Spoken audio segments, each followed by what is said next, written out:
Hello and welcome to North Coast Journal Preview, where we take a look at the stories being followed in the upcoming edition of North Coast Journal. My name is Dave Frank, and I'm joined by North Coast Journal news editor Thad Greenson and arts and features editor Jennifer Famico Cahill. Welcome, guys. Hi. Thanks for having us. Yeah, thanks for having us. Oh, you are most welcome. We're working remote through Access Humboldt. Matt Knight in the studio orchestrating this masterpiece. Because we're working remotely, as everyone knows, because of COVID-19. I'm quite sure, Thad, that's on the agenda again today. So why don't we dive right in and hear about what you guys are working on this week? Absolutely. Yeah, we had kind of a flurry of activity and announcements right as we went to press, or right before we went to press on Tuesday. So I guess just to kind of bring everybody up to speed, Monday saw the sheriff announce a local state of emergency, and Public Health Officer Dr. Teresa Frankovich announce a modified shelter-in-place order and announce the first 2 community transmission cases of COVID. So I think that's been a lot for everybody to digest of what those 3 things mean immediately and then moving forward. Most definitely. So for folks who might not be paying close attention, we've heard lots of, well, at least 10 cases as of last week, but now community transmission cases. Do you mind clarifying that a little bit for folks? Absolutely, yeah. So whenever somebody has tested positive, the public health department has done a contact investigation. And so it's a really detailed investigation working with the person to determine kind of what they've been up to for the last several weeks, who they have come into contact with that may have had the virus. And then also once they make that connection of where this person and when this person may have gotten the virus, everybody they'd come in contact with since, so they can notify those people to self-quarantine and stuff like that. And I think, as most people know, a big portion of Humboldt County's positive tests until very recently came from a single traveling group that had been traveled internationally. A cluster of them got sick. One of the roommates got sick, and I think that was responsible for 7 of our local cases. Oh, wow. And 2 others had been connected to other people who had traveled internationally. So a community transmission case means that they conducted this entire investigation and they can't find a point of contact with anybody known to have the virus. And so that just kind of leaves them to believe that the point of how they contracted it is unknown.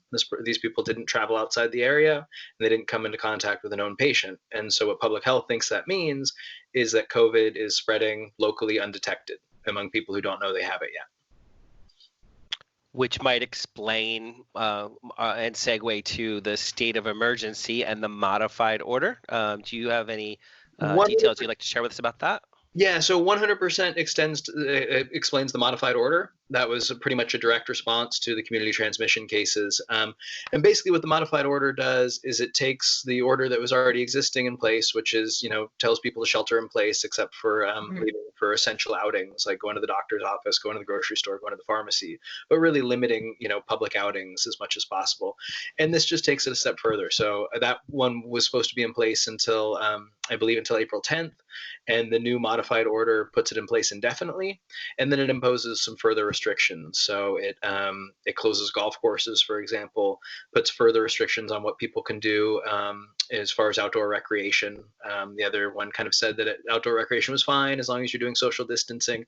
This kind of puts more parameters, saying you can't be on a hiking trail unless it's more than 6 feet wide to allow you to safely pass somebody else. Again, keeping with those social distancing things. And then it puts restrictions on hotels and Airbnbs, short-term rentals, saying that basically they can only rent to people, to locals or people coming for an essential service. Oh, wow. Yeah. So these are tightening the constraints quite a bit. Exactly. And then the emergency order is really as the sheriff explained it to me, a response to the entire local condition. So it's partly due to the increased spread. As of yesterday, the report, we had 26 local cases now. I'm sorry, 27.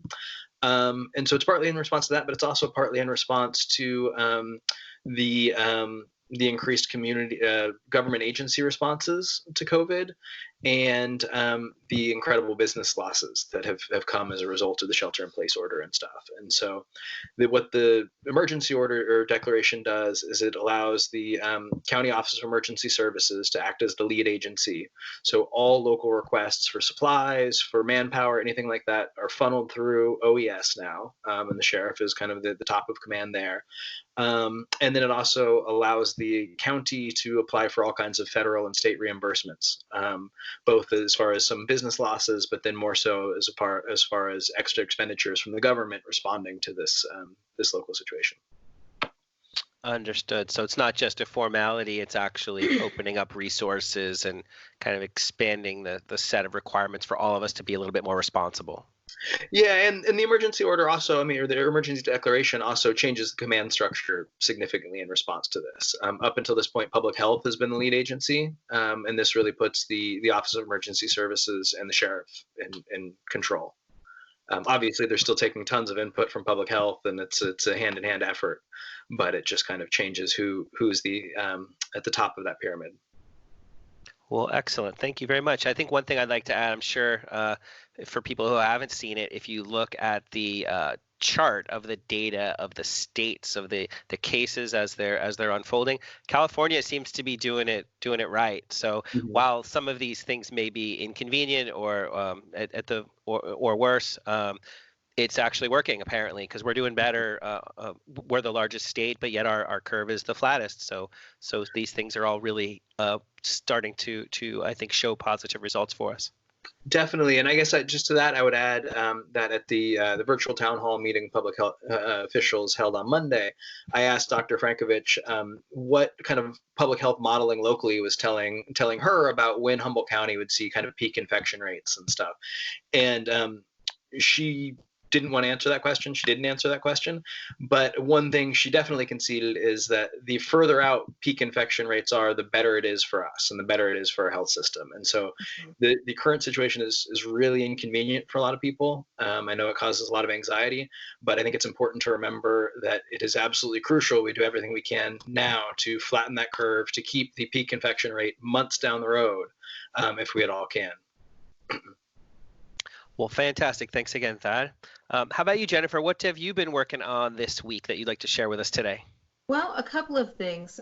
For one thing, I think, we've heard about people who are making masks, which is wonderful. And actually, Thad's piece tackles some of that about local groups who are making masks for hospital workers and other frontline workers who are going to be carrying us through the coming weeks and months of this pandemic. Also, if you want to think about the value of masks, go and read Jerry Rohde's fantastic story about the 1918-1919 flu that's in this week's journal. He talks about, what it looks like when people aren't social distancing, and how Humboldt County and its little clustered towns managed, or didn't manage in some cases, to control the spread of the flu that killed so many people then. They made it to 199 confirmed deaths via the flu, and it's really worth looking back if you're a history buff, but also if you want to see the value of knowing what we're up against, having science behind us. So one of the things that I wrote about is about our local distilleries who have turned from making whiskey and gin and everything else to making hand sanitizer. That's great. Yeah, a couple of them. There's a great picture in the paper of a Humboldt distillery vodka bottle that's been filled with sanitizer and relabeled. Instead of that sort of iconic crab logo, there's just a big explanation of the contents and the percentage of alcohol. The percentage of alcohol, according to the WHO's recipe for DIY hand sanitizer, is really high. And that's one of the reasons why distilleries are really equipped to transition and make this stuff. You could try to make it at home, but good luck, unless you have an illegal still and don't do that. So you said you wrote in there that even the Everclear that we purchased, not that I purchased it, but the Everclear that's available for purchase Yeah. isn't even strong enough, which is crazy Yeah. because that's the strongest I remember ever hearing about. Yes, and in other states, Everclear is stronger, but here I believe it's only up to 120. Wow. And you need it to be 160 proof or higher in order to do all the germ killing wonder that it needs to do, or the virus killing wonder. And I called Myrtlewood Liquors and John's Fine Cigars, and I asked them, I was like, so, because they kind of have everything, you know? And I asked, so what's the highest proof you've got? And they've got a little Bacardi 151, but the highest proof they have is a $40 bottle of Stroh's rum, and it's a spiced rum that he described as butterscotchy. Oh. And therefore not optimal for making sanitizer. Which I guess if you want to make sanitizer that also makes you smell like a pirate, that's your move. But not cost effective, not efficient. So luckily, with lots of spirits kind of already on hand, or the capacity to make high proof spirits, a few places, including Alchemy Distillery, has been making it and giving it away. Jewel Distillery has been making it and selling it to locals in Blue Lake. And Humboldt Distillery has made the most, just hundreds and hundreds of gallons of this stuff, and they've distributed it to Fortuna Fire Department and to Humboldt Emergency Services, and they've been distributing it where they see fit for frontline workers who need it, which is really great. And, you know, so the two things that we need to get through this basically are, you know, antivirus cleansers and alcohol, and they've got us covered for both. It's fantastic. And the other thing that I wrote about this week is it's sort of a weird long way around, but I lived in Japan for 10 years, and my family is Japanese. And our custom, our sort of socialized behavior there when you have a cold is to wear a mask. And seeing people now wearing masks here in America has a very different meaning than it has in Asia. I can speak best to Japan, of course, but there's been a lot of talk about how South Korea has handled COVID-19. The current wisdom is that one should behave like one has the virus and then try not to spread it. And for us, for people, for Japanese people, for you know, people from Japanese families, that means wearing a mask.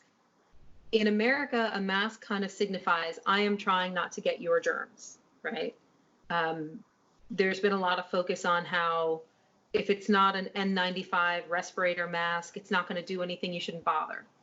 And even the CDC has said that people who aren't symptomatic shouldn't be wearing masks. However, that seems to be shifting.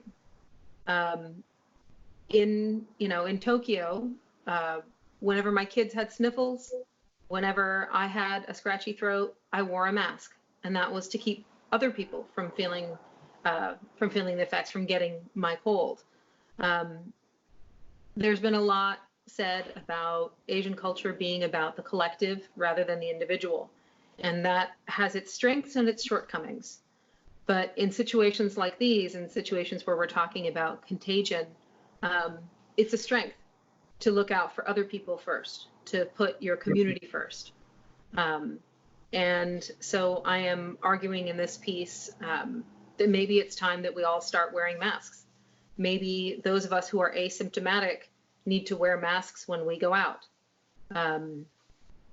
Maybe when we go to pick up food at a takeout place, as a lot of people are doing, all the staff at restaurants and curbside delivery, they're all wearing masks and gloves to protect us. But we need to also be wearing masks and potentially, you know, sanitizing our hands or wearing gloves to protect them too.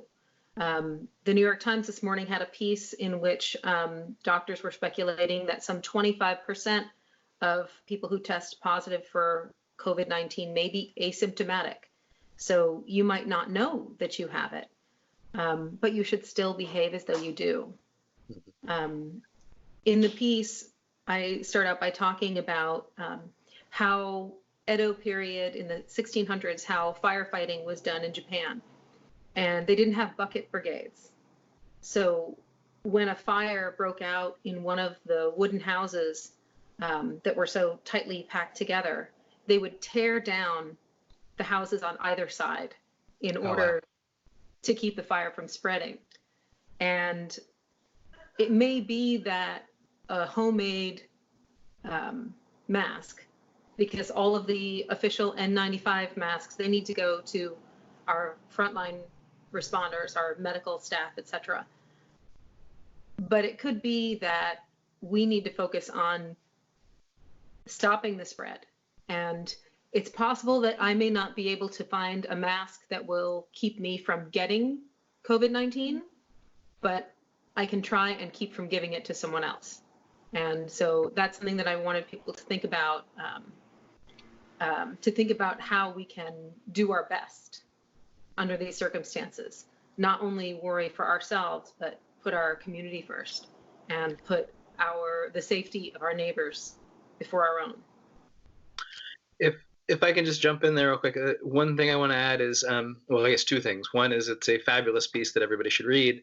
And the second thing is that, yeah, while these kind of crude homemade masks or even bandanas or scarves haven't proven effective of shielding people from aerosols and droplets in the air spewed by sick people, they've proven very effective of keeping you from spewing aerosols and droplets and infecting other people. And so there really is that benefit. And so much so that Jen's piece inspired us to put a mask, a template for how to make a homemade mask on the cover of this week's print journal.